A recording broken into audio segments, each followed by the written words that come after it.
Thanda ukubingelela lonke bazalwane egameni lenkosi yethu Jesu Kristu. Amen. Igama ngixola wahamba ngosibongo waphuma lesibongo wakhesha sisibongo wamzele futhi sisibongo. Bathi kubalekile ke umntwana kaNkulunkulu sisiwe. Amen. Seshunyayela kakhulu bazalwane. Siqalile ukufika ngolesihlanu ukhulunywa ubungcwele. Amen. Namhlanje sizobheka itopic ebikade ingisinda since ngoJune because i-conference njengoba sazi ukuthi yahlekiselwa lesikhathi esamanje. Amen. So dala ingisinda kumanje nje iyangisinda. Amen. But ke kunamagama ke la engifisa ukuthi lisho bese nani bazalwane yalisho enze ukuthi mase ngilisho legama ngizokwazi ukujwayela. Amen. Legama lithi ufele. Amen. Bengisacela nje sonke sithi ufele.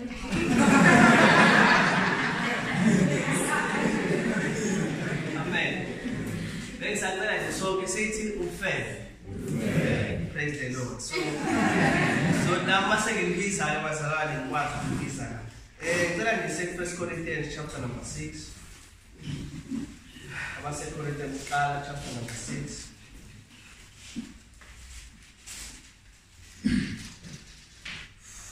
Passage 2.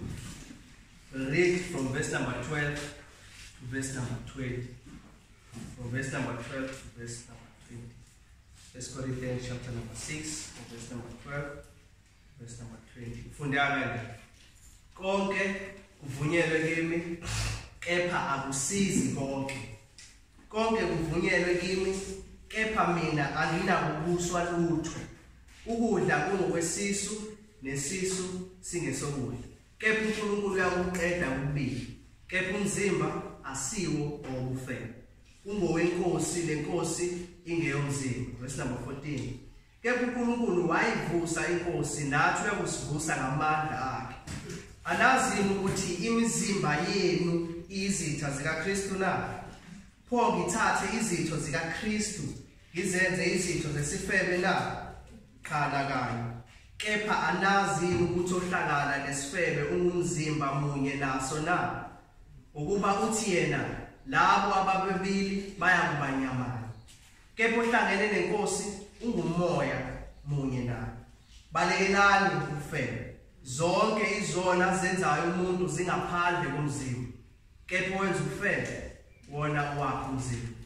Kepha nazini ukuthi umzimba wenu uyithempeli likaMoya Ngcwele okunina enamamukela kuNkulunkulu nokuthi anisibo abenu na ngokuba nathengwa ngenani elikhulu. Ngakho mbongeni uNkulunkulu ngemizimba yenu. Cela siphakamele.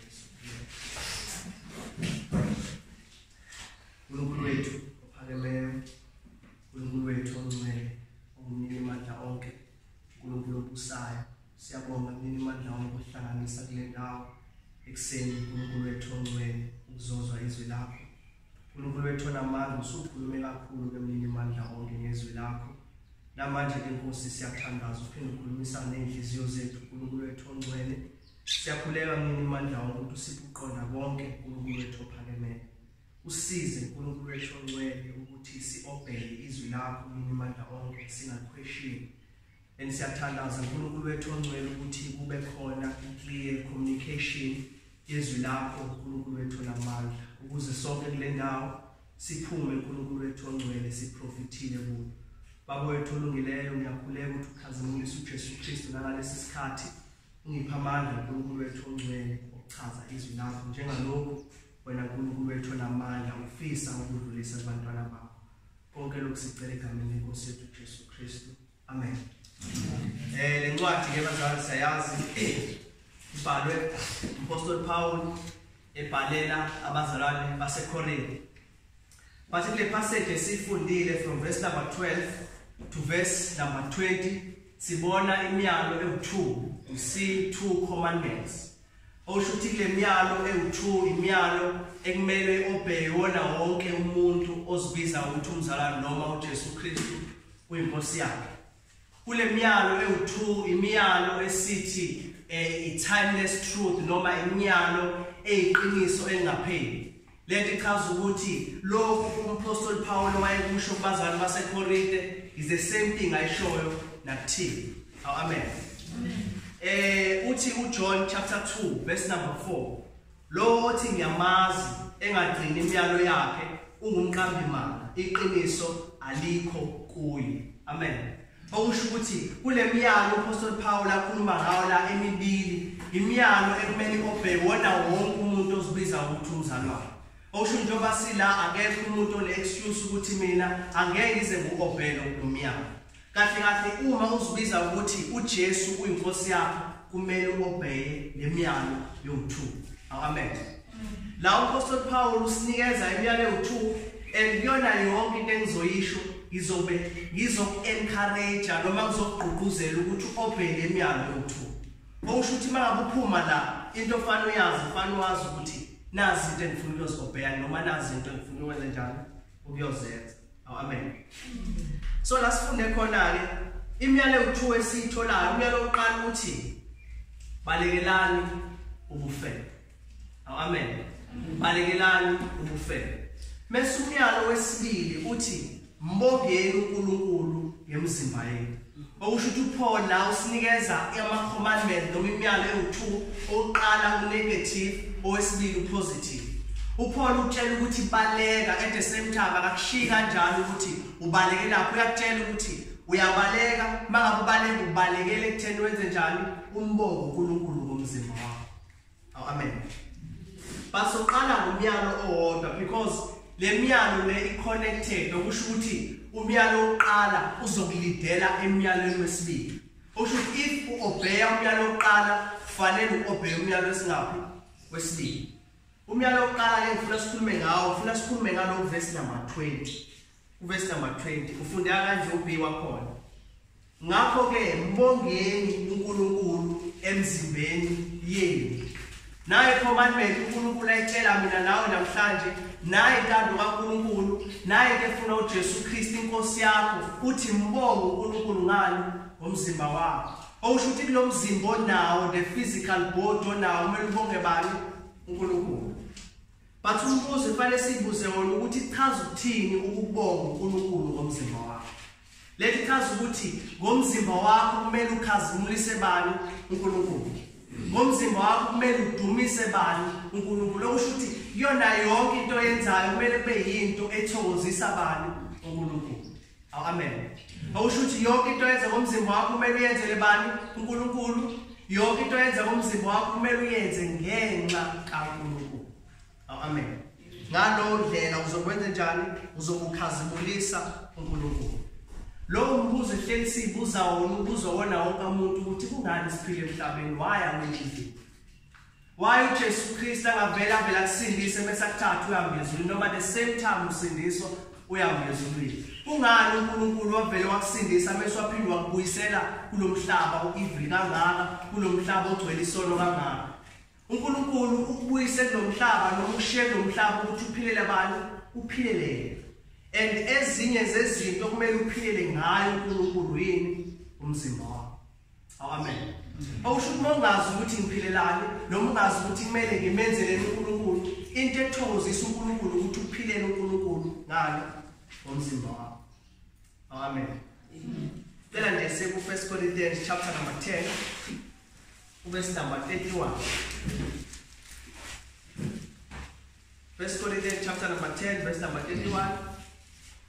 Uthi ngakho ke noma nidla noma niphuza noma nenzani konke kwenzeleni udumo likaNkulunkulu. Okusho ukuthi noma ngaba yini oyenzayo emhlabeni uphila kulomhlaba mawusindisiwe uphilela abantu uNkulunkulu uqobo lwakho. Okusho ukuthi yonke into oyenzayo kumele ithokozise bani? uNkulunkulu. So nangu umyalo uNkulunkulu asiyala ngawo namhlanje kuseni uthini? Mbongeni uNkulunkulu ngemizimba yenu. Okusho ukuthi kuyona yonke into oyenzayo ngomzimba wakho kumele uyibuze ukuthi ngabe iyamthokozisa yini uNkulunkulu. Amen. Ziningi izinto ongazenza ziningi izinto ongazenza ngomzimba wakho. Mhlawumbe indlela ogqoke ngayo uzibuza ukuthi ngabe uNkulunkulu uyamthokozisa yini. Into ozenzayo ngomzimba wakho, whatsoever that you are doing, ngabe uNkulunkulu uyathokoza yini noma ngabe ngwenzela uNkulunkulu, because wena usayiphileli wena kodwa uphilela abantu uNkulunkulu. But umbuzo efanele sibuze wona ukuthi Paul, why ukuthi kumele simbonge uNkulunkulu ngemizimba yethu? Ungani uNkulunkulu ethi kumele simbonge Paul ngani ngemizimba yethu? Number 1 lapha ku verse sibuyele khona 1 Corinthians chapter number 6. Uthi ku verse number 19, umzimba wakho uyithempeli kaMoya Ngcwele. Uthi kepha anazi yini ukuthi umzimba wenu uyithempeli likaMoya Ongcwele okuningi. Okusho isizathu sikaNkulunkulu esenza ukuthi athi mbonge uNkulunkulu ngomzimba wakho noma philele uNkulunkulu ngomzimba wakho, ngoba emzimbeni wakho uNkulunkulu uphila isipho esingaphezulu kwazo zonke izipho ekubani okuMoya Ngcwele. uNkulunkulu uqobo lwakho ukuthi ahlale kuwe ewuMoya Ngcwele, ingake ethi mbonge uNkulunkulu ngomzimba wakho. That means ayikho into ongayenza noma wenze noma ngaba yini because kuwena uhlala uMoya Ngcwele uqobo lwakhe, uNkulunkulu uqobo lwakhe okumzimba wakho. Amen. Okuyena uMoya Ngcwele oselendalo owasizala kabusha noma owasisindisa noma owasiregenerate, owasenza ukuthi sibe yidalo ezintsha. Okuyena futhi uMoya Ngcwele osipha amandla nalendlela yayo yokukholwa. Okuyena uMoya Ngcwele osifolayo ngaso sonke isikhathi. Okuyena futhi uMoya Ngcwele osuluselayo uNkulunkulu. Okuyena uMoya Ngcwele osiduduzayo njengomduduzi wethu. Okuyena futhi uMoya Ngcwele osingcwelisayo zonke izinsuku. Okuyena uMoya Ngcwele osiconvictayo nangezono zethu. Ingakho la uMpostoli Paul ethi mbongeni uNkulunkulu ngani ngemizimba yenu, ngoba imizimba yenu iyithempeli likaMoya Ngcwele. Uhlala uMoya Ngcwele uqobo lwakho. Amen. And okugcina uMoya Ngcwele uNkulunkulu. Okusho ukuthi uNkulunkulu uhlala emzimbeni wakho. Ingakho ethi mbonge uNkulunkulu ngani ngomzimba wakho. Then number 2, athi mbonge uNkulunkulu ngomzimba wakho because umzimba wakho wathengwa. It was bought. Amen. Ngesingisi lithi it was redeemed noma wahlengwa umzimba wakho, wahlengwa. Sifunde la ku verse number 19 usiwa khona. Uthi nokuba anisiba benu na ngokuba nathengwa ngenani elikhulu. Imizimba yenu yathengwa ngenani elikhulu, which means yahlengwa. 1 Corinthians chapter kahle thina besiyigqila because leligama belisebenziswa ezigqileni. Okusho ukuthi umuntu wayithengwa ezisigqila njengoba sazi ukuthi isigqila umuntu ongenawo amalungelo akhe, umuntu othengwa ngenani elikhulu. Okusho ukuthi sasizigqila kodwa uNkulunkulu wasithenga, wasenza sangabi izigqila zesono, wasenza izigqila zakhe bantu uNkulunkulu. Amen. Wasenza izigqila zakhe uNkulunkulu. 1 Peter chapter 1 verse number 18 to 19 uthi nazi ukuthi anihlengwanga ekuhambeni kwenu okuyize enakunikezwa ngawoyihlo ngezinto ezibhubhayo, isiliva negolide. Awuthe umzimba wakho awuthule emazulwini wathabatha isimo somuntu waya kephi esiphambanweni wathola ulaka likaNkulunkulu, not only for umphefumulo wakho but nomzimba wakho uqobo. Okusho wayithenga wena uphelele, wathenga umphefumulo wakho waphinde wathenga nani nomzimba wakho. So ingane ethi mbongeni uNkulunkulu ngani ngemizimba yethu, ngoba kudwela uMoya Ngcwele nithempeli kaMoya Ngcwele. At the same time uNkulunkulu wayithenga imizimba yenu ngenani elikhulu, kwafa uJesu Kristu ngenxa yomzimba wakho lo ona. Amen. Kwafa uJesu Kristu, kwafa uJesu Kristu. So ingakho uPostoli Paul eqala ukuthi mbongeni uNkulunkulu ngemizimba yenu, mphileleni uNkulunkulu ngemizimba yenu, because le mizimba yenu nayo akusiyo kahle yini. Wayithenga uNkulunkulu bese wayinikeza wena ukuthi uphile ngayo, by the same time akusiye yenu ekaNkulunkulu futhi uhlala umoya ongcwele emzimbeni wakho because uyithempeli wena ekamoya ongcwele ingakho kumele uphilele uNkulunkulu. But umbuzo landelayo futhi uthi manje simphilela kanjani uNkulunkulu ngemizimba yethu? Apostle Paul uchaza ukuthini manje asiphilele uNkulunkulu ngemizimba yethu, asimphilele kanjani uNkulunkulu ngemizimba yethu. Abazali baseKorinte akabashiyi kanjalo. Ingakho manje sinikeza icommandment yesibili ethi balekelana ukufela. Okusho ukuthi emzimbeni wakho ukuzothokozisa uNkulunkulu kumele enze njani? Ubalekele ukufela. Run away from ukufela. Uchaza ukuthini lo? Ukuze sizokwazi ukubheka, ukuze sizokwazi ukwenza njani? Ukwenza. It means baleka. And ndikade ngibale igama in Greek lelithi baleka uthi chaza ukuthini. Leli gama lithi baleka in Greek lichaza ukuthi baleka. Amen. Leli chaza ukuthi ligama lichaza elikushoyo futhi lisho elikushoyo. Amen. Lichaza ukuthi baleka. Okusho ukuthi balekela ufebe, run away from it. Ungasondelana ufebe, ungasondeli eduze komfebe but run away, baleka. And awukazi ubalekela into engenayo ingozi, uhleli ubalekela into engozi. Okusho ukuthi into eyingozi la yini? Ufebe. So run away from ufebe. Sengibiza kahle le gama because nani ngibizile. Amen. So balekelani konke ufebe. And the question engase ngibuze ukuthi yini oyisaba kakhulu? What is it that you feel? Engathi meqhamuka manje ubaleke. And uNkulunkulu la usinikeza iwarning, usinikeza icommandment ukuthi balekelani ufebe. Because uyazi ukuthi ungani ethi balekelani ufebe. Stay away from ufebe. Cela nje sibheke isibonelo somuntu owabaleka. You know ukuthi siyasazi sonke eGenesis chapter 39. An example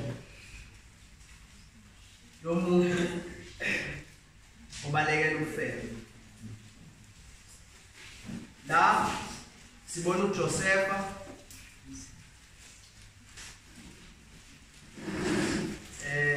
nkosikazi wenkosi bayifuna ukulala la. Bathi uJosepha obey exactly lento esho bani Apostle Paul. Uthi ke Genesis chapter 39 verse number 11 to verse number 12. Kwathi ngosuku lumbe engena endlini ukuyokwenza umsebenzi wakhe. Ungekho lapho phakathi noyedwa kwendlu. Usho babe ngobabili. Babe ngobabili. Wambamba ngengubo yakhe wathi lala nami. Kepha washiya ingubo yakhe esandleni sakhe wabaleka wagijimela ngaphandle. Babesendlini eyodwa bebobabili and lo nkosikazi enjani wambamba wathi lala naye. It's free. Angidayisi. Bathi ngithe njani lala nawe. Ngiyazi ezweni ngathi uyisilimi. Ngathi uyisipupho. But is the positive balekela ufebe. And la uJoseph azange axoxisane naye lo nkosikazi athi hayi yima kancane. Because ukuma kancane wazi ukuthi kuzokulidela. Ingani ithi lenkosi baleke. Because awuzazi ukuthi ungagcina wenzeni ngaleso sikhathi. Amen. But ifuna sobona ke manje umuntu ongazange abaleke, ongazange obey le command. 2 Samuel chapter 11 verse 2. Umuntu ongazange obey le command. What's for next born?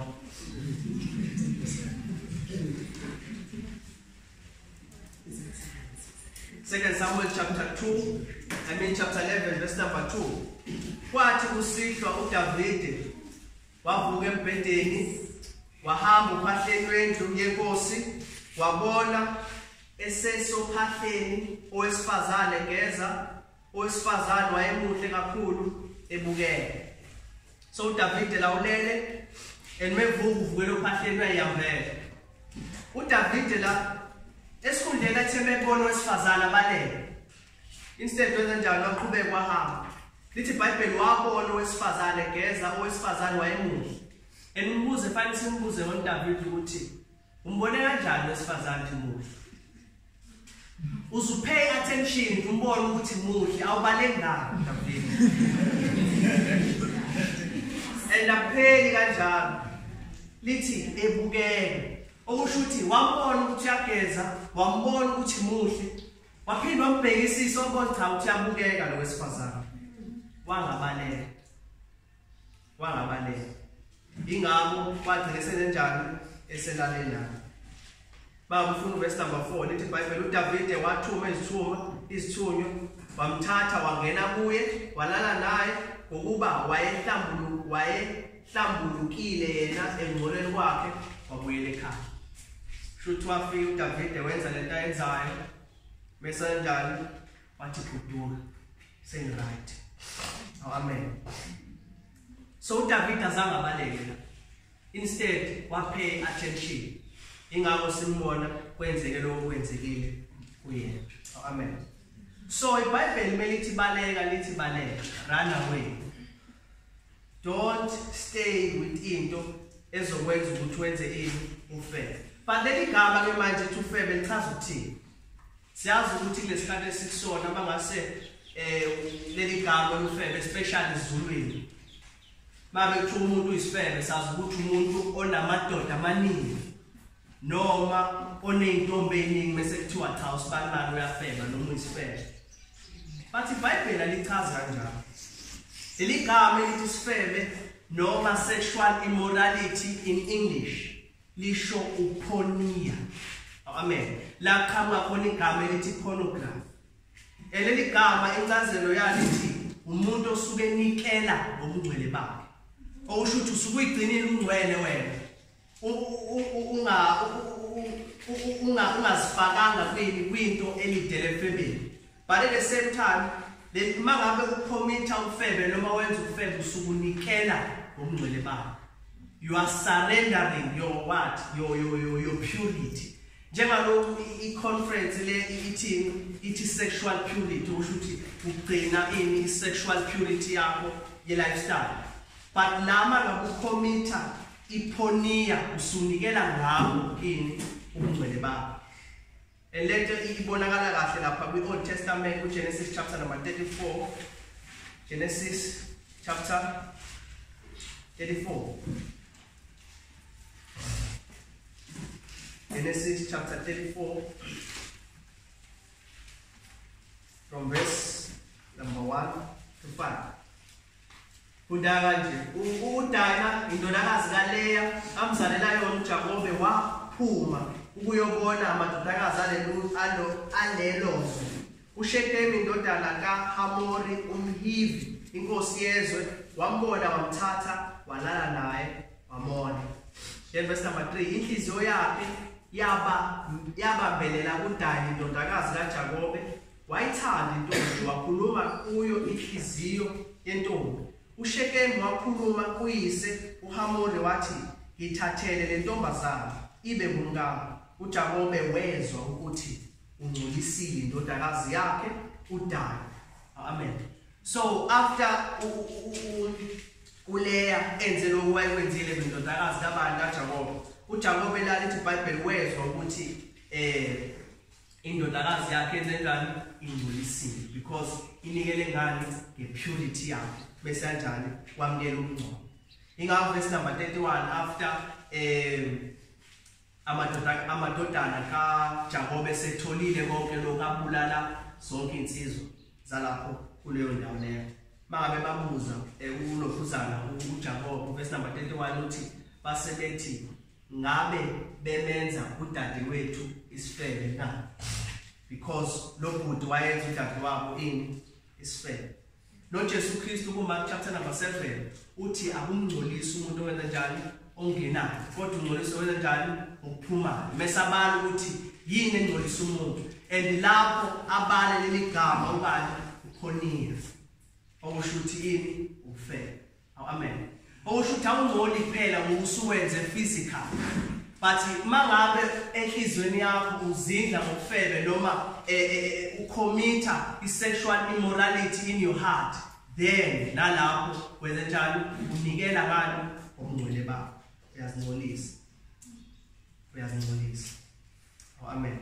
So leli gama kufanele ukwazi futhi ukuthi lifaka yonke into, alifaki kuphela lokho okwenzayo physical but yonke into ekulidela ekufebeni, yonke into ekwenza ulangazelela ukufebe, yonke into oyibukelayo ekwenza ukuthi wenze ukufebe, ihlanganisa yonke lento leli gama elithi pornea. Okusho ukuthi alikho limited kuphela ekutheni wenze utho physical, alikho limited ekutheni wenze utho physical. Ingakho noJesu Kristu kuMark chapter 5 verse 27 to 26 ethi nizwile kwathiwa ungaphindi, kepha ngithi kini yilona lo wesifazana amkhanuke usephingile. Amen. Usephingile. So la kahle ufaka yonke into, kusho ukuthi ufaka umuntu obuka izithombe ezithokozisa, ebuka izithombe zocansi efonini. Kusho ukuthi if ubuka izithombe zocansi efonini esibiza ngepornography, lapho you are committing sexual immorality, unikela ubungcwele bakho. At the same time uma uyithokozisa wedwa, abanye bathi akekho umuntu olimalayo, vele ngijabulisa mina lento esibiza ngani nge-masturbation, bethi ayikho ezwini kaNkulunkulu, but iBhayibheli ibiza ngani ngepornea, yonke into ikhona lapho phakathi, nobulili obufanayo nokukhanuka. So leli gama lihlanganise yonke into, not only ukuthi ulale nowesifazane noma owesilisa ningashadile. Amen. And usukunikela ngani ubungcwele bakho. And uApostle Paul akaqala ukusho lokuthi abazalwana babalekele ini ukufela. Akaqala ukusho lokho 1 Thessalonians chapter number 4. Ela nje 1 Thessalonians chapter number 4.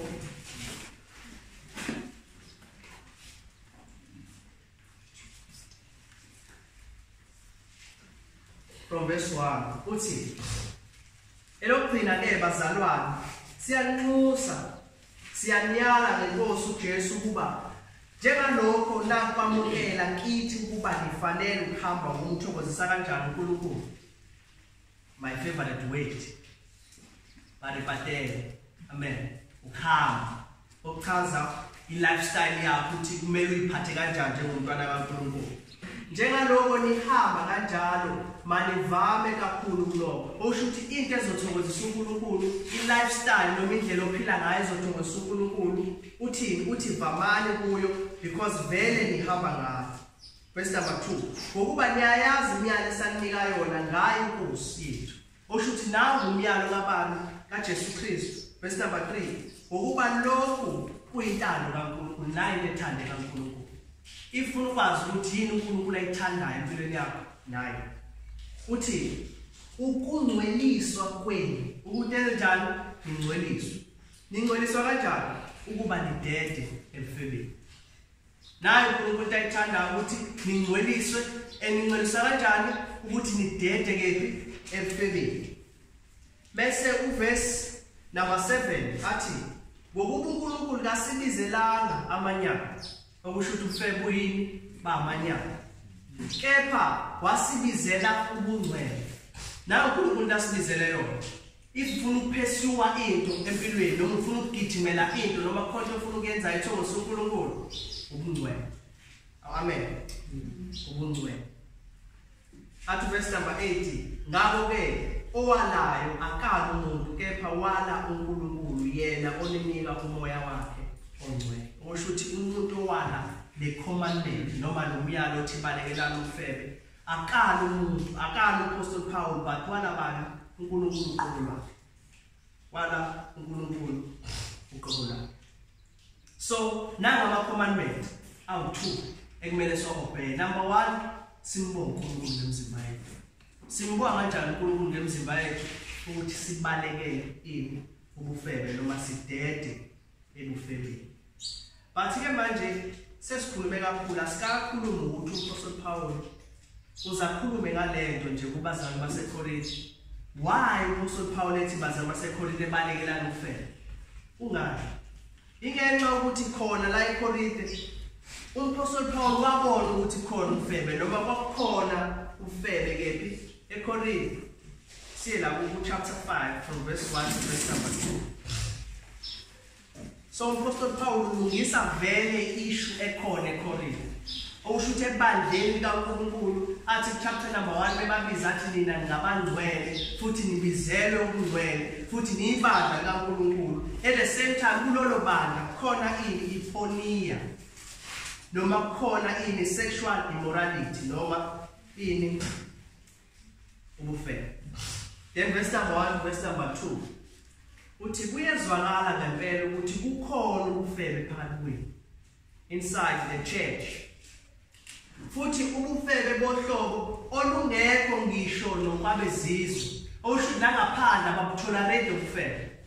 Into bona uqobo lwabo ezonda afana ukuthi ezweni vele abantu abayifuni homosexuality nabantu abangayifuni homosexuality. But at the same time ebandleni thina sivumele homosexuality. So uthi la kukhona ubufebe phakathi kwenu obungekho ngisho nangaphandle ngisho nabantu bezizwe bayizonda le ndaba bayifuna bayiafeme but nina niyayiafeme. Isona esinjalo leso okungukuthi omunye kinina uya kunkayise phakathi kwenu kukhona umuntu noma indoda ehamba iyolala nani nonkosikazi kababu wakhe. Then verse number 2 athi kepha nina nikhukhumele kunokuba ngani lina. Ibandla alidiscipline nomuntu alinankinga naye kuyahlekwa kumnandi bakhukhumele baze baba nepride ukuthi asimkhuzi lo muntu ukuze akhishwe phakathi kwenu owenza leso senzo. So into yokuqala kwakhona very sexual immorality la eKorinte.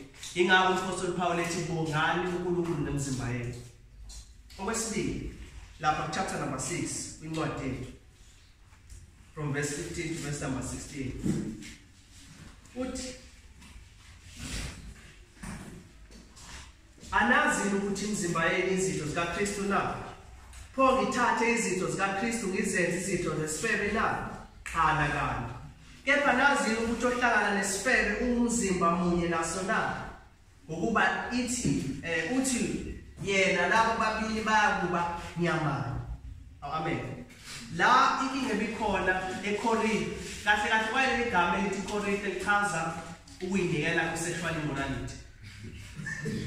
Okusho ukuthi labantu bahlala eKorinte very environment lapho abantu bezenzela umathanda lapho sexual immorality ingeyona inkinga njengalokho mhlawumbe kulesikhathi samanje singasho ukuthi inkinga. Kwakuyinto engesile ihlazo.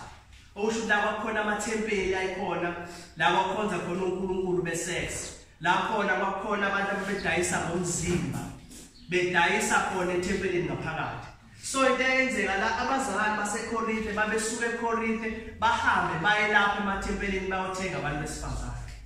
And into eyenzeka la abantu besifazane noma laba beshade nabo umsebenzi wabo kwawukuthi babazalele izingane kuphela. But bona laba besilisa babesuka bahambe benze njalo bayothenga imizimba lapho. So ingakho uMapostle Paul ethi balekelana ufebe. Because vele bandleni ngaphakathi khona ufebe. Amen. And esinye sizathu lesi esingenze ngakhetha lencwadi. Because vele bandleni kaNkulunkulu there are people who are committing sexual immorality emfihlakanweni noma in secret. And when that might happen, there is such people. Kunabazalwana benza lesono bethi asinankinga njengaloko abantu baseKorinte babenza kanjalo. Kunabazalwana bawela kulesono njalo abanye they are trapped abasakwazi ukuphuma because isono siyabusana and mase sibusa kunzima ukuphuma kusona. And kunabazalwana bazifake ebhokisini abanye abakwazi ukuya kuNkulunkulu bayocela uxolo abakwazi ukuyocela uNkulunkulu ukuthi abathethelele why because lesisono sibatriphile noma sibabambile. And unabazalwane abangakaze basenze lesono. And abanye banenkanuko, abanye babukela pornography, abanye benza masturbation. In fact, kukunenye post engayibona esithombe somuntu wesilisa owayesezoshona. And lo muntu umbambile usezofuya umbuzo ukuthi yini iwili yakhe yokugcina ofuna ukwenza leyo. And uyarespond lo sezo futhi ngicela uhambe efonini yami uye kwi-browser yami ufike udelete yonke history. Why? Because unento ayifihlile lapho kwi-history. Why? Because kunabantu who are committing pornography, kunabantu who are committing masturbation even in the church. Oh, amen. Masasiphuma la ngicela ukubona ama-cellphone enonke. Now praise the Lord. So uqhubeka ke bazalwane sizobheka lama topic amathathu bese siyathandaza. Only 3 topics bese we pray. Number 1, imbangela yomfebe ebandleni kodwa engakufaka esibokweni noma ikulethele ukulayo kukaNkulunkulu. So number 1 sobheka ukuthi yini ebanga ukufebe. And le mbangela ingakulethelani, ngakulethela ukuthi esibokweni noma ikulethele ini ukulayo kuNkulunkulu. Number 2 sobheka ububi bomfebe. Ukuthi bubi kangakanani umfebe. Then number 3 ungabalekela kanjani umfebe. How can you run away from it? So I said number 1 uthi imbangela yomfebe ebandleni kodwa engakufaka esibokweni noma ikulethele ukulala kuNkulunkulu. Wagcina nini ukuzwa ukulala kwaNkulunkulu? Ukuthi uNkulunkulu uyamlaya umzalwane. Leli chaza ukuthi uNkulunkulu uyamdisciplina umzalwane. Njengalokhu abazali beshaya izingane zabo because of izinto abazenzayo. The same thing uNkulunkulu uyayenza ngomzalwane. Cela nje sifunde verse number 12 to verse number 13.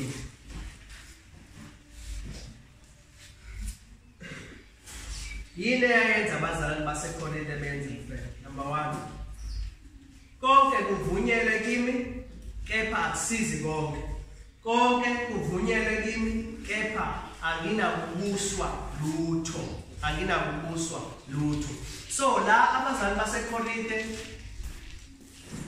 they were number 1 babe misuse iliberty noma ifreedom noma ukukhuleka esikuthola kubani kuJesu Kristu. Okusho ukuthi babe misuse igrace uNkulunkulu asinikeze yona. Because into la uApostle Paul wayeyamba emela emabandleni amaningi ukuthi singaphansi komusa. And sesikhulekile kephi emthethweni. But abazali baseKorinte babesebenzisa lokho bethi since sesikhulekile emthethweni leli chaza ukuthi sesingenza noma ngaba yini. Uvumelekile konke. Amen. But uApostle Paul akaphikisi lokho ukuthi kuvumelekile konke. Yebo uNkulunkulu usikhululile, yebo uNkulunkulu usenze saba free ngoJesu Kristu. Yebo uNkulunkulu usinikezile umusa. But at the same time akupheli kanjalo. Usho ukuthi when you are free noma bangabe ukhuleka ukhuleka ukuthi uyikhulekele but uba inkosi yento. Amen. Ingakho lapha meqhubeka athi uvunyele kimi konke kepha nginakubuswa lutho. Okusho ukuthi noma ngabe ngathi ukhulekile but at the same time ucontent busayo. Ucontent busayo. Ingakho meqhubeka verse number 13 athi kepha umzimba usiyobufebe ungowani ungowenkosi nenkosi ingeyomzimba.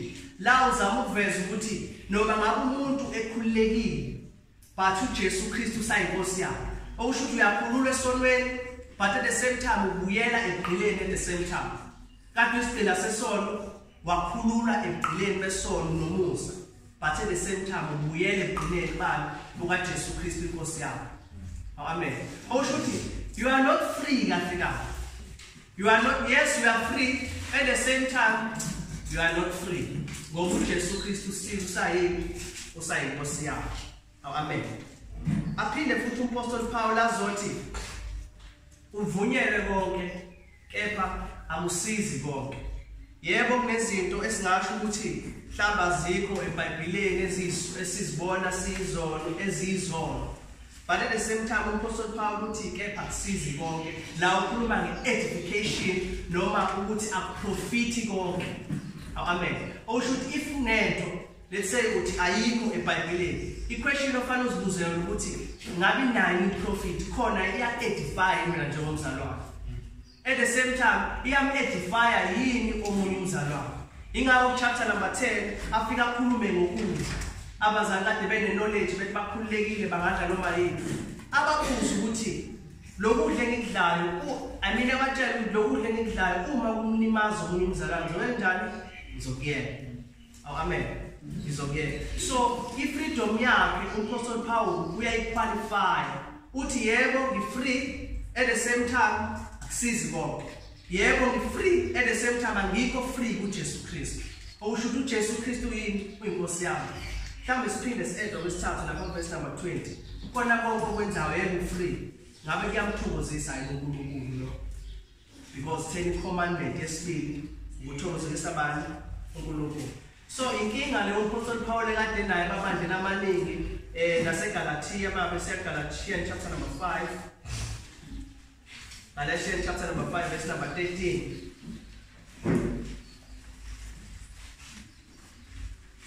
Uthi ngokuba nina bazalwane nabizelwa ekukhululekeni okusho ukuthi sonke sibizelwe ekukhululekeni we are free ngomusa kaJesu Kristu kuphela ningakwenzi ukukhuleka kwenu kuba yithuba kephi enyameni athi kepha khonzanani ngani ngothando okusho ukuthi freedom yakho nokukhuleka kwakho kumele umunye umzalwane ingabenzi njalo ungamlimazi noma yebo ungamlimazi kodwa konke okwenzayo kwenzekani ngothando kwenzekani ngothando. So uApostle Paul uyanjalo lento uyayiqualify i-freedom yabazalwane. So abazali basekhona babethi no thina silungisisiwe ngoJesu Kristu izono zethu zathethelela zonke so singenza noma ngaba yini. But uApostle Paul uyaba correct. Naye into correct ngayo uthi akusizi konke. It's akukho profitable. Amen. Akukho profitable okusho ukuthi okunye kuyi-loss ngoba siyazi ukuthi opposite ka profit bani u-loss okunye akunakusiza kuyona inzuzo. Bese azothi okunye kuyabusana njengasi isono salo sexual immorality. Uthi senjani siyakubusa njengomzalwane. uJesu Kristu akasabi inkosi yakho but into eba inkosi yakho yini isono lesana sexual immorality. And mangabe sesikubusa leso sono akho edification oyitholayo akho nzuzo oyitholayo but at the same time i-loss phela. Cela nje sibheke izinto ezithathu 3 things ongathi bangabe usubuswa yilesi sono bese ziyakwehlakalela noma eziba yi-loss kuwena njengomzalwane. Number 1, i-discipline kaNkulunkulu. God will discipline you harshly. Amen. Uma wenza isono se-sexual immorality uNkulunkulu uzokwenza njani? Uzokulaya hayi kamnandi kodwa kabuhlungu. Belasekele uHebrews chapter 12. Abase-Hebrews chapter number 12 from verse number 7 to verse number 11. Uthi bekezelani ekulayweni. uNkulunkulu uyaniphathisa ukabantwana. Nangu umehlo phakathi komuntu okholwayo nongakhona. uNkulunkulu uyamlaya umuntu okholwayo. Ngokuba yiphi indodana engalaywa nguyise na? Akathandi. Kepha uma ningalaywa abathe bonke benziwa abahlanganyeli kukho khona ke ningabesihlahla anisiwa amadodana. Okusho ukuthi uNkulunkulu engekaza kulaya noma uNkulunkulu engekaza kudiscipline ngenxa yesono, that means awusiyi umntwana kaNkulunkulu. uNkulunkulu udiscipline ubani umntwana wakhe. Then athi verse number 12 ngokuba bona kambe basilaya izinzukwana njengokubona kwabo kepha yena kube insizakalo size sithole ukuhlanganyela ubungcwele. Okusho ukuthi uNkulunkulu uyasilaya esilayela ukuthi sibe ngcwele uNkulunkulu. Bese verse number 11 athi ukulaya konke okwamanje kungathi akusiko kwentokozo kepha kungosizi. Nangu umehluko. uNkulunkulu mekulaya akulaya kamnandi. Akusinto enhle leyo ukuthi uNkulunkulu uyadiscipline. But ukulaya ngento ebuhlungu vele njengalokhu umzali mangabe suke ekushaya bese kwendane bebuhlungu. And kumele we-understand the context yabazali baseHebrew ukuthi la base beshifta bebuyela back. And uNkulunkulu wayesabalethela ini ama persecution wabalethela inhlupheko. ingakho uNkulunkulu la umbhalo wamaHebheru ethi uNkulunkulu uyalaya unenzela ukuthi nibuyele back kuyena. The same way mangabe umzali wakhe kushayela uyahamba uyokhala ngaphandle. And mokhala umzali wakhe akakushayi enzela ukuthi mhlambe kuzona noma enzela ukuthi uzuhlupha but wenzela ukuthi lento yenzayo iye. So le discipline kaNkulunkulu sometimes idiscipline yakhe iba buhlungu. Inewe ukuthi ugcina mhlawumbe ungathona uNkulunkulu uyakuzona noma uNkulunkulu akakufuni. But uNkulunkulu uyakulaya enzela ukuthi ubuyele kubani uyena. Amen. Bese beqhubeka athi kodwa ngasemuva bayabathelela isithelo esihle sokulunga labo abahlakahliswe yini. Then verse number 12 verse number 16 akhulume ngayo sexual immorality from the same chapter. Athi ngakho ke qinisani izandla ezibuthakathaka namadola aqedayo. Umuntu meyalo uNkulunkulu melayo uNkulunkulu kanjani babuthakathaka kuba namadola njalo aqedayo ukholweni.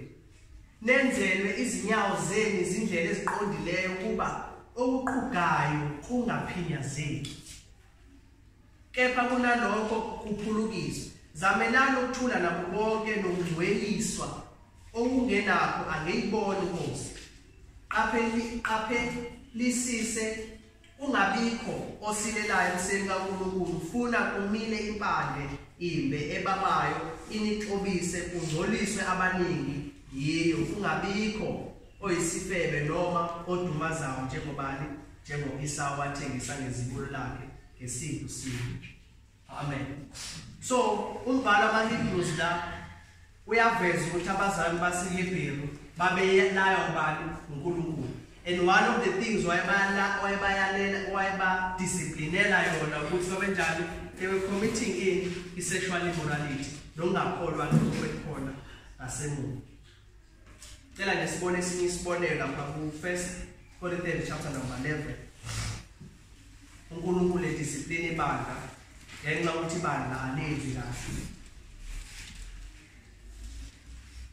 1 Corinthians chapter number 11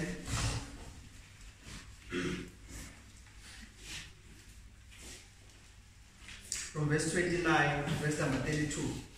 Uthi ngokukodlayo aphuze uzidlela aziphuzela icala uma engawahlukanisi umzimba wenkosi. Ngenxa lokho baningi phakathi kwenu ababuthakathaka abagulayo nabaningi belelo. Usho phakathi kwenu khona ababuthakathaka ngenxa yokuthi uNkulunkulu udisciplineni. Phakathi kwenu khona abantu abagulayo ngenxa yokuthi uNkulunkulu udisciplineni. Phakathi kwenu khona abantu abazalwane sebefile ngenxa yokuthi uNkulunkulu udisciplineni.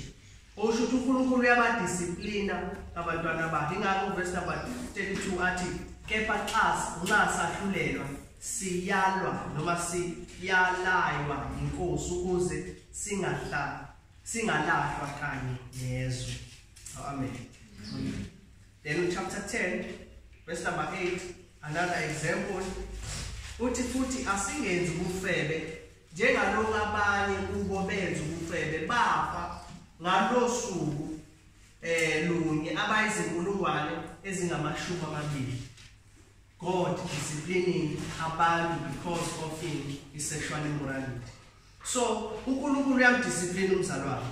Uyamdiscipline umzali wakhe. Inecilongo nje elimnandi elithi noma unqanda ngani ngenhlupheko ukubonga lapha. Amen.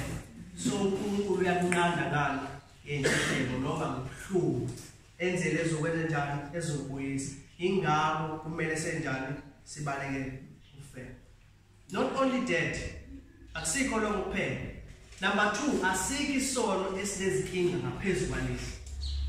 Lesono lesilidela ezonweni eziningi, lesono silidela einkingeni eziningi even nawe njengomzali wakho. Lesono sizakwenza ukuthi wenze ezinye izono, mhlawumbe ungiqamba manga uzama ukufihla njengoDavid. uDavid wathi sekosonile phambi kaNkulunkulu walala lonkosikazi wenye indoda and wabiza uRiya esetholile ukuthi usekhulelwe unkosikazi wakhe. Usho ukuthi Problem number 1, wakhulela unkosikazi wale ndoda and wabiza uRiya ukuthi azame ukucover lapha lo ukuthi akafiki, but uNkulunkulu wazama ngayo indlela ukuthi am-expose. Wagcina njani? Ebulela umuntu. Okusho ukuthi after pregnancy wabulala umuntu. Dele phakalo ngathi nawe ukuthi abulala umuntu, uNkulunkulu wamdiscipline ukuthi wenze njani? Abulala ingane yakhe. Amen. And lesisono sikhoza inkinga eziningi noma izono eziningi noma ukudiscipline okuningi kubantu uNkulunkulu noma udiscipline uNkulunkulu. You can be weak, ungabi useful emsebenzini kaNkulunkulu because of lesisono, because of lesisono. Tela ngese uZaga chapter number 6, Proverbs chapter number 6. Proverbs chapter number 6, from verse 27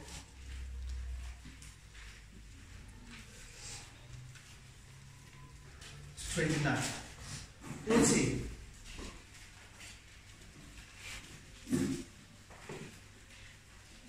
Chapter number 6, from verse 27. Okay. Umuntu angaphatha umlilo esifubeni sakhe, izingubo zakhe zingashina, akunakwenzeka. Makubeka amalahle noma umlilo esifubeni sakho uzosha. 28. Umuntu angahamba phezu kwamalahle avuthayo, izinyawo zakhe zingahamuki na, akunakwenzeka. Uzohamba phezu kwamalahle ulimale ushe. Then verse number 29. Unjalo yena ongena uma umkamakhelwane wakhe. Okusho ukuthi uma wenza ubufebe udlala ngomlilo, naye kazamukile. Uma wenza ubufebe udlala ngani? Ngomlilo. Then verse number 32. Athi ophinga nowesifazane akanako ukuqonda. He's saying that person is foolish, is not wise. Why sho kanjalo? Wenza lokho okuchitha umphefumulo wakhe. Okusho ukuthi uzilimaza yena. Not to ulimaza umunye umuntu, but uzilimaza yena. That is why akanakuqonda. The person is foolish. Then verse number 33. Athi uyathola imivimbo nehlazo. Owenza i-sexual immorality. Athi nenhlamba. 3 things. Thola imivimbo, athola ihlazo, athole nani? Nenhlamba. Yakhe ayikwesuna. Then verse number 34. Lese uphingeli nabo umvuzo. Njoba kade esho incebe lapha one of the judgment. Ukuthi uyatshala wenjalo uvuzo. Ngakho isikhwele sendoda singukufutheka, ayikuyeka ngosuku lokuphindisela. Amen. Okusho ifulale nomuntu wesifazane mhlawumbe lethe ushadile, indoda yayo izokuphindisela. Izonjani? Izodila ngayo. And thina since uNkulunkulu singabantwana bakaNkulunkulu, uNkulunkulu ozowenza njani? Ozophindisela. uNkulunkulu ozophindisela. So asikho isono esilethe inkinga ngaphezulu kwaleso. Even nasebandleni. You want to know ukuthi kungani abantu bengekho effective kwesinye isikhathi ebandleni? It's because of iponia, of sexual immorality. Number 3, unbeliever will go to hell. If umuntu engakholwa enza isono se-sexual immorality, that person will go to hell. Now we find 1 Corinthians chapter number 6, verse number 9. 1 Corinthians chapter number 6, verse number 9. Uthi kepha anazi yini ukuthi abangalungile abayekulidla ifo lombuso kaNkulunkulu na? Ningadukiswa nazifebe, nabakhonza izithombe, naziphingi, nabahlobongi abesilisa abalalanayo. So all these people, they will not inherit the kingdom of God if you are not born again. Noma uma ungazelwe kabusha. At the same time, lesisono sikwenza udoubt even the salvation yakho. Usho ukuthi ngenzeka ukuthi usindisiwe kancane. Ingakho kumele uphendule. So kunezinto eziwu-3 esilethwa lesisono. Ungaphendula usho kusona ukuthi ubufebe is vanity of vanities. Uphendula usho kusona ukuthi ubufebe buyizelezi. Amen. Because vele lesisono siyizelezi. Ingakho uApostle Paul ethi balekelana ukufela. Why? Buyingozi. God will discipline you or uNkulunkulu throw you straight to hell. Amen. Leli chaza ukuthi ungaqali angabe senze. Useqalile ngabisaphinda owenzayo ayeke. Amen. Owenzayo ayeke. Owenzayo. Apostle Paul aphinda alungise futhi inkinga yesibili. Verse number 13.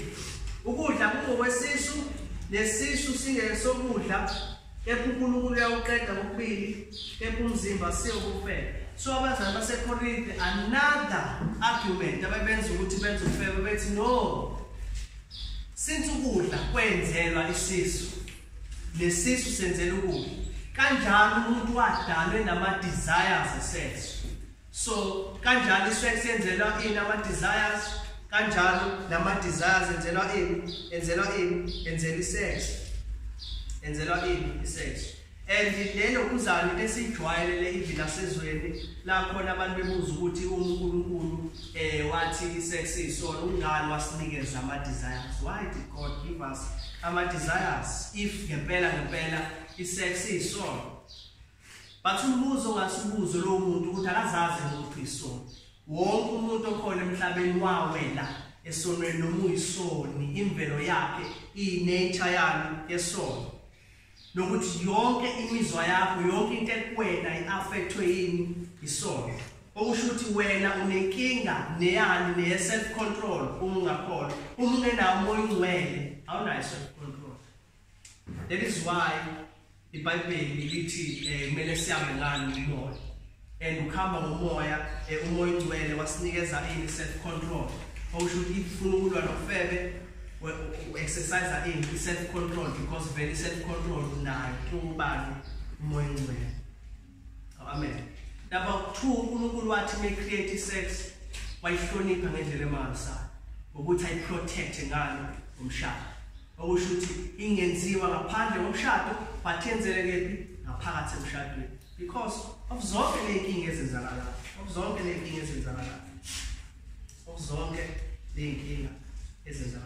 So noma ngabe excuse ngaba njani abazali baseKorinte they were very wise babehlala ngendlela emangasayo. Ngawo ukuthi mina uhlali kukhulu kakhulu ukuthi cha inyama usizo saza babesebenzisa wisdom but at the same time ngisho noma ungasebenzisa yiphi wisdom la is the most straight ukuthi sexual immorality isono uNkulunkulu ayifuni.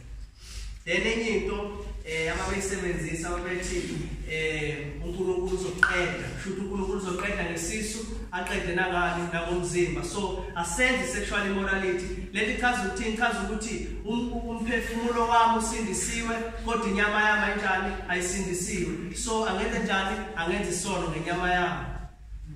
Umphefumulo wami uzosindiswa inyama yami ngeke izisindiswe ngoba vele babekholelwa ukuthi mama ufunda chapter number 15 kwakhona inkinga ye resurrection bengakholelwa ukuthi umuntu uzovuka kulomzimba wakhe lo esinawo.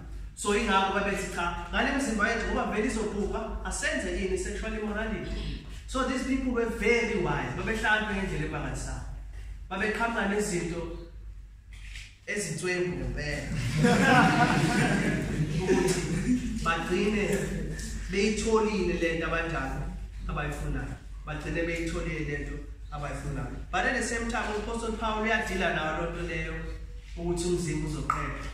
Uthi kepha verse number 13 to 14 uthi umzimba asiwo okufebe ungoyinkosi. That means the primary goal of umzimba akusiwo ukufebe. uNkulunkulu azange athi menze ukufebe menze umzimba mesathi mzimba ngwenze ukufebe. Amen. But umzimba wani ungowenkosi nenkosi ingeyomzimba. Usho ukuthi uNkulunkulu ubusa emzimbeni wani womuntu. Uyena umuntu wadala wona enwenzelwa abantu uJesu Kristu. Kepha uNkulunkulu wayivusa inkosi lapho yakusivusa ngamandla usekhuluma ngeresurrection noma ngokuvusa kwabazalwane. Usho ukuthi the same bodies esinayo iyona mzimba eyovuswa iyona mzimba eyoglorify. Awuzunikeza umunye umzimba oqhamuka Samuel but lo onawona ozokhazumuliswa noma iwona ozoshintshwa, wona ozoshintshwa. So ingane ethi balekelani ini ukufela. Amen. So kungani kumele ungabenzi ukufela? Ngoba lo mzimba owenza ngawo ukufela uJesu wawusebenzisa. Usho ukuthi uJesu Kristu wathumela emhlabeni wathabatha isimo somuntu wasebenzisa the same body esinayo. Wangagcini lapho wahamba wayesiphambanweni wayofela the same body esinayo. Amen. And the same bodies esinayo iyona futhi imzimba eyokhazimulisa. Ingakho lithi lenkosi balekelani ini ukufela. Amen. Ziningi ezinye izathu. Abanye bathi no, we are all struggling. We are all struggling. That is why they fall into sexual immorality. Abanye because of pride. Bemuyithemba kakhulu. Beyigora. Amen. Bangabufunda le ncwadi kaIsaya. Kune illustration emnandi kakhulu sengikhohlwe ichapter la khona ethi uSolomon ubona insizwa kwabantu abangahlakaniphile iyahamba iyodlula nasendlini yomuntu wesifazane odayisa ngani ngomzimba ekhoneni lakho. Usho bayithembile ukuthi ngiyodlula lapha bathambamba wesifazane wathasama ikulungisela umbhede samsonana. Lithi iBhayibheli wamdonsa njengani njengemvu iyowenza njani iyakusilotha. Wathi wamdonsa njengenyoni iyongena kutrap. Why? Because wasibona isibona wahamba odlula endlini yomuntu odayisa umuntu wesifazane omthatha. Then ezinye inkinga ke ezinye ezenza ukuthi abantu abazalwane bawele lento media into esibukayo. Abanye injabulo. If there is no joy, if you don't find joy uNkulunkulu, you will go somewhere. If you don't find joy uNkulunkulu, you will go with pornography. If you don't find joy uNkulunkulu, you will go with masturbation. If you don't find joy uNkulunkulu, you will fantasize again. That is why people they commit in the sexual immorality. Amen. Now we need to talk personal.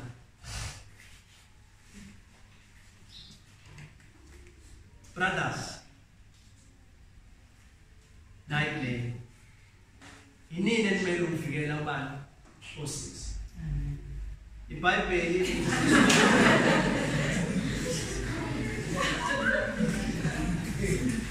iBhayibheli lona lifundisa ukuthi abantu besifazane kumele ubahole, nimele ubaprotect, nimele ukwenza njalo ubafundisa izwi lenkosi. Okusho ukuthi if kuyini enenza utho kwabantu besifazane emfihlakalweni, that means inini enibabulala because they are weak. Amen. So your duty is to protect them. Your duty is to teach them izwi laNkulunkulu. Your duty ukuthi nibenze njani nibahole, not ukuthi nibaholele kwini kwi-sexual immorality. Amen. Not ukuthi nibaholele kwi-sexual immorality. Praise the Lord. Sisters.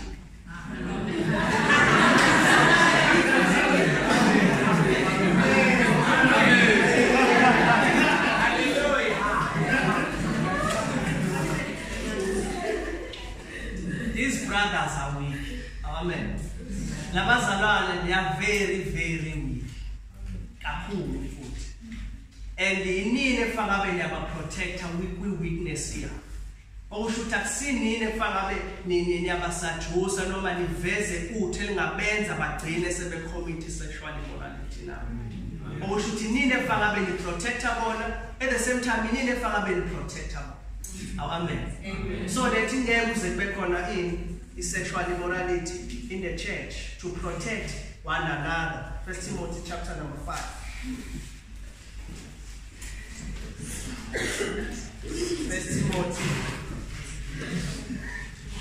1 Timothy chapter number 5 from verse 1 to verse number 2.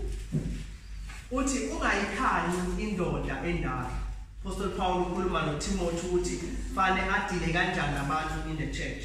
Uthi ungayikhanyi indoda endala kodwa iyale njengoyihlo.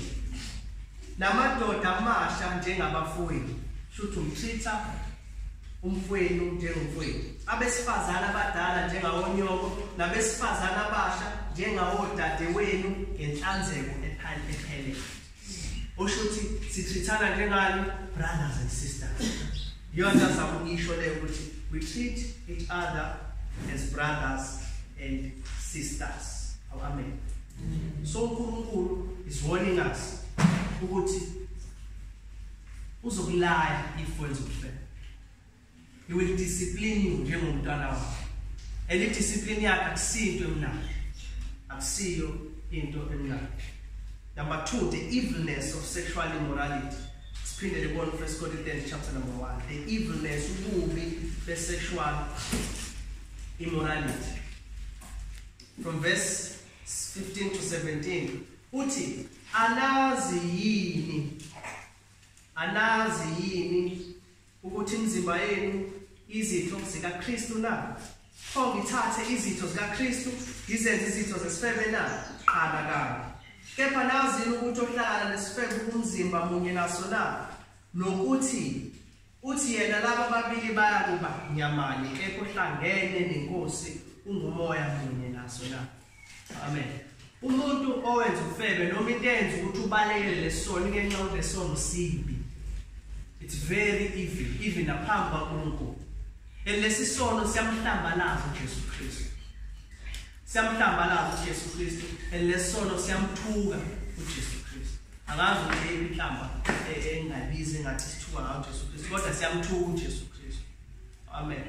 Verse number 15 uthi anazi, and lo anazi usho 3 times kule chapter. Verse number 16 and 19. Ushuthi labazali bayazi ukuthi sexual immorality is so. Just like wonke umuntu owazi ukuthi sexuality sexual immorality is so. But uthi kumele nikhonjuzise ukuthi yini isono because anibaleki.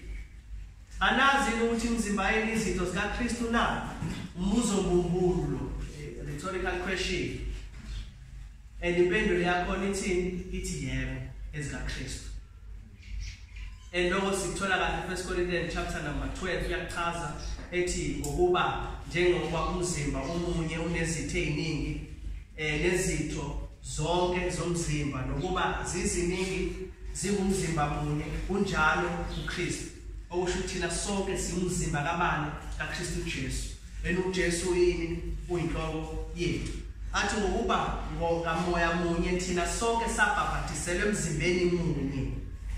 Noma singabaJuda noma singamaGreki noma singizigcina noma singabakhulekeli thina sonke saphuza moya munye. Verse number 27. Kepha nina ningumzimba kaKristu nezitho ngabanye. Oshuthi wena isitho sikaKristu Jesu. Shuthi kumele ushintshe view yakho ngomzimba wakho uthi umzimba wakho uyisitho sikaKristu Jesu. Shuthi akusili itempeli kaMoya Ongcwele kuphela but umzimba wakho uyisitho sikabani sikaKristu Jesu. Lethi ichaza ukuthi ichaza ukuthi konke okwenza ngomzimba wakho usuke wenzisa uJesu Kristu qho. Ingakho uApostle Paul ethi manje ngithatha umzimba wami nomzimba kaKristu iwenze umzimba wesifebe na. Let's blasphemy, hlambalaza. Amen. Ingaphendule ngegama eliqini lathi qha nakanye anginakwenza lokuthi ngithathe umzimba kaKristu ngokuhlanganise nesifebe. Ingakade ngichaza lapho ukuthi abazali baseKorinthi babesuka ebandleni bahamba bayothenga umzimba yefebe ukuthi benzisa uJesu Kristu ini ufebe kahle kahle. Benzisa uJesu Kristu ufebe. Ushuthi uma wenza ufebe wenzisa uJesu Kristu qho. Amen. Wenzisa uJesu Kristu qho. And uyachaza lo ukuthi ukusho kanjani wayethi usuke wenzisa uJesu Kristu. Verse number 16 uthi kepha nazi ukuthi okuhlangana nesifebe ungumzimba munye naso na. Athi ngokuthi yena laba babili bayakuba nyamanye. And verse number 17 athi kepha ohlangene nenkosi ungumoya munye nayo. Amen. Ungumoya munye nenkosi. Ungumoya munye nenkosi. So ngicela ngikwenza lama illustration awu2. Illustration yokuqala ithi mangase lando wasihlangene noma wena uhamba uthatha uJesu Kristu uhambe nawe ubambe isandla uthi asambise ebandleni fike ebandleni phambi kwethu uthi ngicela ungibuke Jesu, ungibuke ngenze ini, sexual immorality. How evil is that? Jesu Christ is watching you wenze konke lokho kwenzayo. La illustration yesibili, uma lokuqala ukuba uphethe uJesu ekubukile, kaphuka ngani ke illustration yesibili? Lithi iBhayibheli wena uyithempeli ekabani, ekaMoya Ngcwele. Elithi iBhayibheli wena ungumzimba kaKristu Jesu. Amen. Sambe ke seOld Testament ithempeli bekanjani behlukaniswe kathatha ngithi. Bekhona indawo engcwele la khona befike wenziwe umhlatshelo khona, bese kuzoba khona indawo yabaLevi, bese kuzoba khona the Holy of Holies, noma indawo engcwele la khona kungangena uma wazi. Indawo engcwele la khona ngena umpriest kuphela omkhulu. Na umpriest wayiboshwe enzela ukuthi mayefa lapho bamdonse. Amen. So if wena uthathe uJesu Kristu uqobo lwakhe, uyahambe uyothatha owesilisa noma owesifazane, uyongena into the Holy of Holies, wenzisa uJesu in sexual immorality. How evil is that? Because lokho ukwenza kwini kwithempeli likaMoya Ngcwele uqobo lwakhe, because wena uyithempeli likabani, likaMoya Ngcwele. Amen. So sexual immorality evil ngalo nje. Amen. Lesono asimsabi uNkulunkulu. Lesono asimhloniphi ini umshado. And lesono asihloniphi even singles. Amen. Asihloniphi even singles. Ingakho ethi ku 1 Corinthians chapter number 5 verse number 11, kepha nginilobela ukuba ningahlangani nomuntu obizwa ngokuthi ungumzalwane uma esifele. And la amagama akuthi nomuntu obizwa ngokuthi umzalwane, not umzalwane, obizwa ukuthi umzalwane uma esifele, ningaze nala lokudla njalo. Xoshana ukuphakathi kwenu verse number 13. Amen. That is how evil this sin is. That is how uNkulunkulu esonda ngakhona lesisono. Ingakho uMpostoli Paul ethi balekelani ukufela. Balekelani ini ubufebe, ngoba bu-evil, ngoba buhlambalaza uJesu Kristu uqobo lwakhe. Point yokugcina, uverse number 18, ngabalekela kanjani ukufebe? Yazi ukuthi most of the things esengiyishilo, izinto ebesengiyiphinda ebeseyishilo, and nengizozisho manje izinto ebeseyishilo, ngoba vele uNkulunkulu besibizela kweni purity. So balekela kanjani ukufela? Number 1, umzala kabusha. uNkulunkulu ngeke azasize umuntu ongazalanga kabusha. uNkulunkulu usiza umuntu ongazalanga kabusha. Okusho ukuthi uma ukhona phakathi kwethu ungazalwanga kabusha, kumele ukholwe uJesu Kristu. Kumele ukholwe ukuthi uJesu Kristu waphila impilo elungile phambi kwaNkulunkulu. uNkulunkulu wahamba womcrash esiphambanele emcrashela ini izono zakho. Enzela ukulunga kwakhe kubalele kuwe, bese konke izono zakho zibalele kuwe. Usho ukuthi kumele uphenduke. You need to repent. Uma ungakholwa noma ungazalanga kabusha, you must be born again. Amen. Amen. Number 2, uma umzalwane kumele uqonde kahle le stage esibizwa nge-sanctification. Encathi sisazochaza. Amen. Kumele so stage usiqonde kahle, usi-understand, because if ungasiqonde stage se-sanctification lapho nakuzovela inkinga ezifana nalezi. Inkinga ezifana nalezi.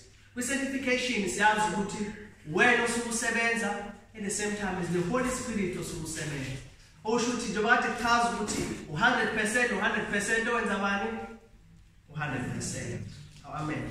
So kumele usiqonde kahle le stage salo se-sanctification esisazochaza kabanzi. Then number 3, lesono se-sexual immorality, uJesu Kristu uthi isono senhliziyo.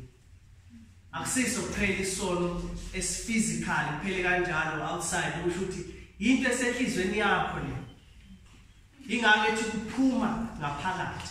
And ngeke uzukwazi ukudila nento engaphakathi wena as a person. Okusho ukuthi umuntu odila ngalesono noma umuntu odila nesono senhliziyo umoya ongcwele uqobo lwakhe. Okusho ukuthi umuntu ofuna ukurely yena noma ufana ukurely yena ubani umoya ongcwele ngoba uyena ongakwazi ukusiza kulesono. Umoya ongcwele sebenzisa wonke amaminzi. Hayi ukuthi amaminzi akusizayo ukuthi unqobe lesono esingaphakathi. but umoya ongcwele ukusiza ukuthi njani unqobe lesono esingaphakathi. Then number 4, wazi ukuthi sisempini. Awusho ukuthi if ungali isono solwa nawe. Amen. If ungasebenzisi ikhali, iBhayibheli lisithembise zona ukuthi kumele sisebenzise, then you will die. Noma uzoba ke enkingeni. Okusho ukuthi zonke izinsuku hayi ukuthi namhlanje kuphela noma hayi ukuthi mangabe ususenkingeni sesono esithili lapho unwa khona, but daily you are using izikhali lezi uNkulunkulu asinikeze zona ezweni lakhe noma ama-means to fight in isono esiphakathi kwethu. Amen. Okusho ukuthi awunayo excuse ukuthi hayi mina angiyicommit sexual immorality, that means ngizorelax. No, every day you are fighting. Why? Because it's trouble. You have to run. You have to run. Amen.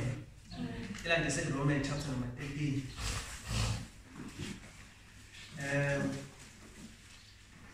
And ifisa nje ukuthi ngisuggestere incwadi engakusiza kakhulu elweni nesono. Incwadi kaJohn Owen.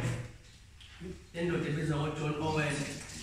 And isihloko sakhona sithi the mortification of sin.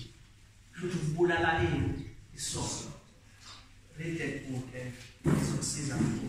Romans chapter number 8 verse number 13 uthi ukuba uma nihamba ngokwenyama, okusho ukuthi wena uthatha ichoice yokuthi ngifuna ukuhamba ngokwenyama nizakufa. Amen. Hamba, walk, baribatele. Amen. Lifestyle. Okusho ukuthi if lifestyle yakho ukhetha ukuthi uhamba ngenyama, then you will die. Basathi kepha uma nibulala imisebenzi yomzimba. Lo mzimba khuluma ngayo, akakhulumi this physical body, but ukhuluma ngomuntu ongaphakathi. Lona esithi umuntu omdala, lona oproducer zonke lezi zona ezingaphakathi. So uthi uma nibulala imisebenzi yomzimba ngomoya nizakuphila. Hayi noma ingani, but by the spirit, noma ngomoya uqobo lwakhe ukuhamba ngani ngomoya. Ukhamba ngomoya. Usho ukuthi kumele ubulala amalungu enyama ngomoya. Kumele ubulala amalungu enyama ngomoya. Then I said Galatians chapter number 5. Lapho uNkulunkulu Paul echaza nani. Galatians chapter number 5 from verse 16 to 21. Uthi kepha ngithi hambani ngomoya baribatele khona anikufeza izinkanuko zanu zenyama, ngokuba inyama ikhanuka okuphambene nomoya, kepha umoya ukhanuka okuphambene nenyama, ngokuba lezi zinto ziyamelana ukuze ningenzi lokho elikuthandayo. And akaze kwenzeke ukuthi lezi zinto zihambe zombili kanje. You choose one side. It's either you choose, no, let me obey the spirit, or you choose, no, let me not obey the spirit and walk by the flesh. As much as they fight, you are the one on the choice would know, ngiyakhetha ukuthi ngihambe mina ngenyama, ngiyakhetha futhi ukuthi ngihambe ngani ngomoya, because asikwazi ukuthi zihambe zombili. Verse number 18, kepha uma niholwa ngumoya niphansi komthetho, nazi-ke izitho zanu zenyama. Kepha imisebenzi yenyama isobala, it's evident. You can't hide it. You can't hide it. Ukuthi ukufebe, nokungcola, namanyala, nokukhonza izithombe, nokuthakatha, nokutha, nokulwa, nomona, nokuthukuthela, nokupanga, nokwalana, nokwahlukana, nomhawu, nokudaba, nokuxokozela, nokunjalo engandulela ukuntshela ngakho. Njengokuba sengaletshela ukuthi abenze kunje bayakudla ifa umbuso kaNkulunkulu. Usho ukuthi uma uhamba kanje usuhamba kanje ngonyama. Then azokuchazela ukuthi because uMpostoli Paul engithandayo ngaye akakutshela ukuthi yeke into ethile bese akushiye kanjalo. But ukutshela ukuthi yeke into ethile wenze something. Amen. Uthi khumula at the same time wenze njani uqobo. Amen. So uthi yeka lokho but into ofana uyipursue wena nayi noma nayi indlela ofana uhambe ngayo noma nayi into ofana ngabe uyayenza wena njengomzalwane. Verse number 22. Kepha izithelo zikaMoya ziluthando nokujabula. You pursue love and joy, nokuthula, peace, nokubekezela, nokubele, nokubu, nokukholeka, nokumnene, nokuzithiba. Akukho umthetho omelana onjalo. Leli fana ukuthi ukuzwe ulwe nepride. Ulwa kanjani nepride? Ukuthi ube humble. Okusho ukuthi you try by all means ufuna ukuthi ube humble nokuthi uba humble kanjani. Okusho ukuthi ukuze uzoyeka ufebe njengoba izwi lenkosi ukuthi lithi izithelo zikaMoya wenze njani self control. Okusho ukuthi you try by all means to find out how do you control yourself. Noma self control uyenza kanjani ukuze uzokwazi ukuhamba ngani ngomoya hayi ngani ngenyama. Amen. Umoya hayi ngenyama. Let us read 2 Peter.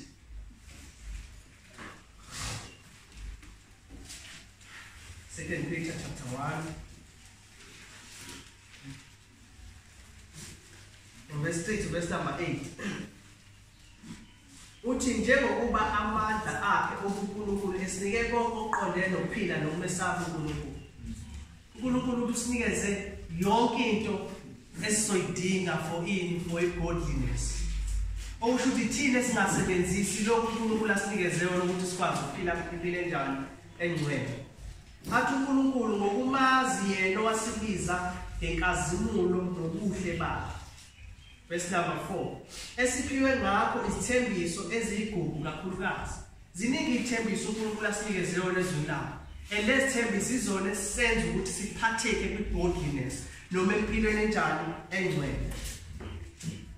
Uthi ngazo ningabahlanganyeli nesimo sobuNkulunkulu nibalekele ukubhubha okusezweni ngezikanuko.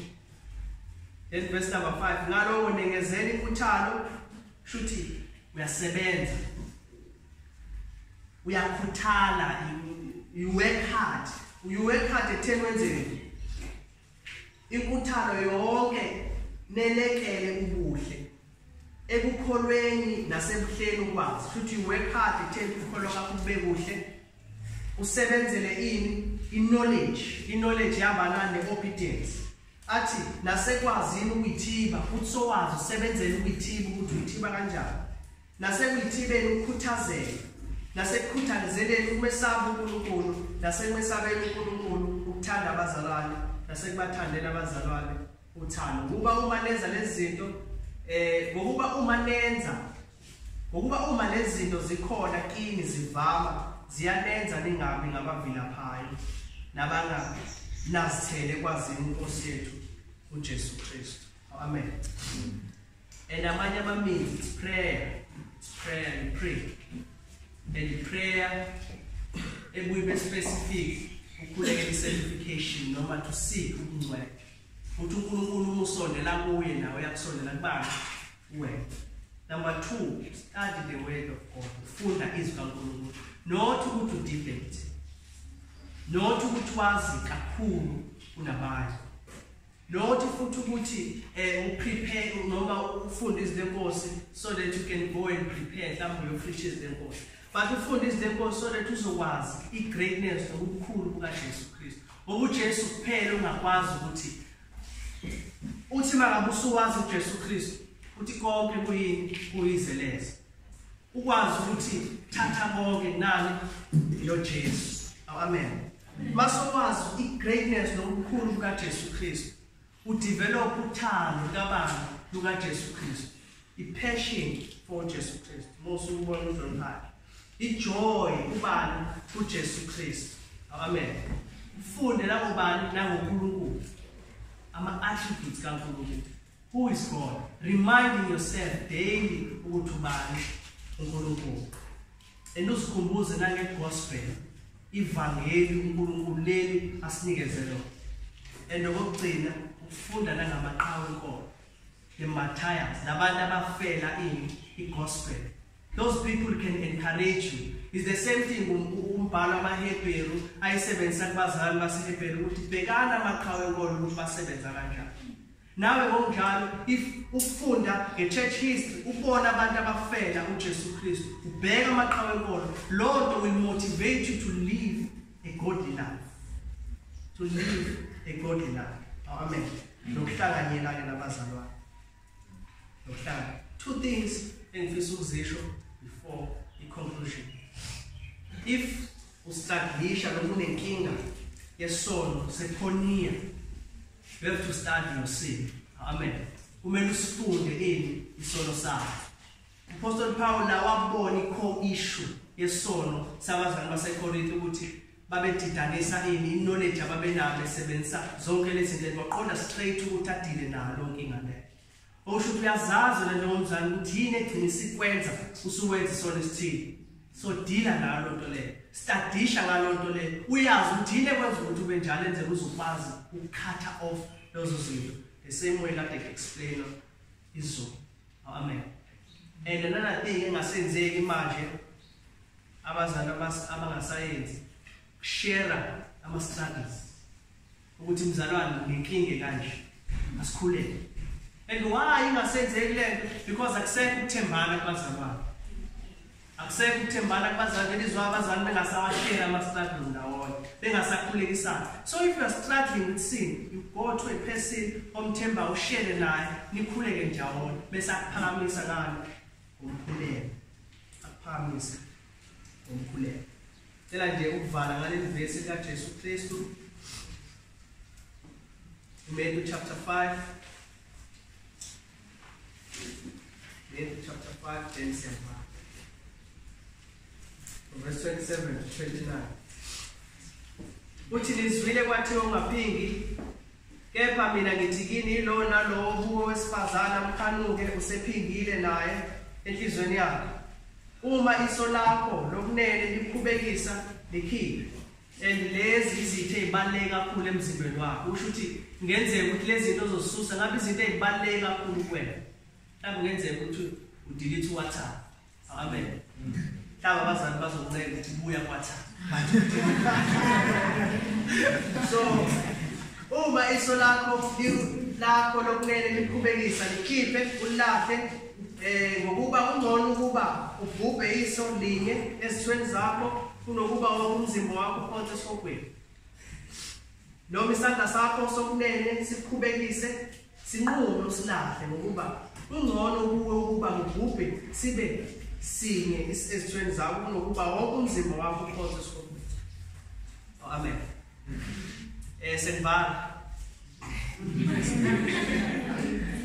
Senvala bazalwane yanxusa ukuthi ngiyancenga ubele ukaKristu Jesu ukuthi nenze njani nibaleke lufe. Ungani kumele uzibisele ulaka likaNkulunkulu? Ungani kumele wenze impilo yakho yokukholwa ingabi nesithembu? Ungani kumele abanye abazalwane balimale ngenxa yakho? Ungani ulimaza umphefumulo wakho? Yanxusa mzalwane ukuthi wenze njani balekele ukufela. uJesu wakumefa wafela naso lesono sakhe sokufela. Ungani kumele wenze uJesu Kristu inkosi yakho umhlanganyeli nesifele? Kungani kumele udumaze umoya ongcwele ohlala kuwe? Yanxusa bazalwane, phendukani ubufebe abusizi. Uma uyisono kungani kumele uthokoze? Uthokoziswe isono sesikhashana esiphelayo. Isono sizokuthembisa injabulo manje kodwa isiphetho khala nokudla ngamazini esifokweni. La khona kungekho kumnandi. Esifokweni siyazi ukuthi khona ukuyisola, khona ukukhala, khona umlilo ongapheli, khona impethu ayifi, umnyama omkhulu obambekayo. Uzobe unesakhe kaNkulunkulu ongeke uzukufisa. Uzobe unoSathane namadimoni nezulu esifokweni. Phendukani khona evangeli nimbonge uNkulunkulu ngemizimba yenu. Amen. Amen.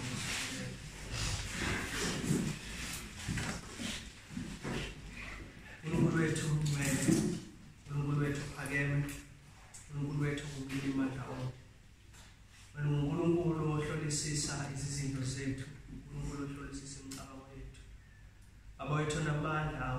singasibusisanga bese wasithatha nomhlaba. Kodwa Nkosi, njengomkhuleko kaJesu Kristu, wasishiya kunomhlaba kodwa wasithembisa ukusivikela.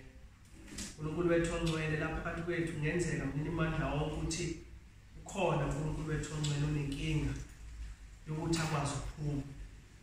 And Father, siyakhuleka ukuthi onjalo uNkulunkulu wethu ongcwele umsiza. Uma mninimandla onke ukhona nongazani nawe, siyakhuleka uNkulunkulu wethu ongcwele ukuthi umsindise.